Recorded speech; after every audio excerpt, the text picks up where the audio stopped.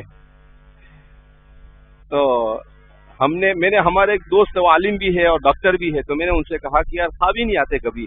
تو بولے خواب نہیں آنا یہ اچھی علامت ہے. میں نے کہا لو یہ ابھی نئی مصیبت. میں بول رہا ہوں خواب نہیں آ رہے، تو بولے خواب نہیں آنا اچھی علامت. بولا کیوں؟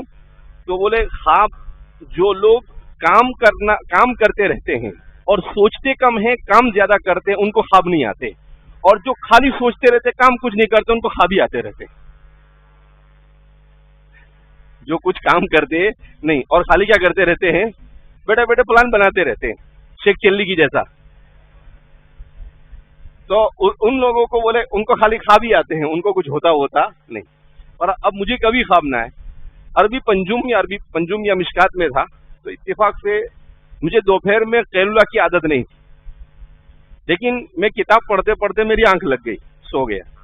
میں نے خواب میں دیکھا کہ مکہ مکرمہ کے باہر کھڑا ہوں اور میرے بازو میں کوئی عرب کھڑے ہیں. میں ان سے پوچھتا ہوں، سامنے حضرت مصعب بن عمیر اونٹ پر سوار ہو رہا ہے. کون؟ حضرت مصعب بن عمیر پہچانتے ہیں نا؟ اول داع للاسلام، اسلام کے سب سے پہلے داعی، جن کو رسول اللہ صلی اللہ علیہ وسلم نے کہاں بھیجا تھا؟ مدینہ بھیجا تھا، اور انہی کی برکت سے پورا مدینہ اسلام میں کیا ہوا؟ داخل ہوا.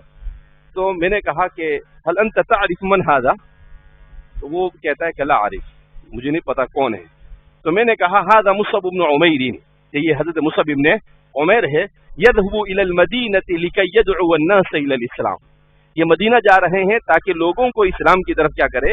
دعوت دے. بس اتنا ہی خواب. اور اذان ہوئی ظہر کی اور میں اٹھ گیا. ابھی اس وقت اتنی عمر نہیں تھی، 17-18 سال کی عمر رہی ہوگی چاروں پنجم میں.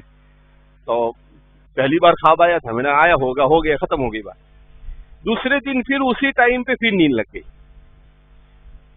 پھر خواب آیا تو دیکھا رسول اللہ صلی اللہ علیہ وسلم کو. تو میں نے آپ صلی اللہ علیہ وسلم کو دیکھا، تو جیسے ہی دیکھا تو میں آپ کی طرف بڑھا، تو آپ صلی اللہ علیہ وسلم نے مجھے بلایا. میں گیا، مجھے کہا سامنے وہ گھر ہے وہاں جاؤ. تو میں دوڑتا ہوا گیا اور میں نے اس کو کھٹکھٹایا اور میں نے کہا کون ہے اندر؟ باہر آ جا. تو اندر سے ایک عورت باہر آئی. آپ صلی اللہ علیہ وسلم کے پاس اس کو لے کر آیا اور پھر کچھ گفتگو ہوئی اور میری آنکھ کھل گئی. تو میں شیخ صاحب کے پاس گیا. میں نے کہا کہ حضرت کل بھی حضرت مصعب بن عمیر کو دیکھا اور آج رسول اللہ صلی اللہ علیہ وسلم کو خواب میں دیکھا.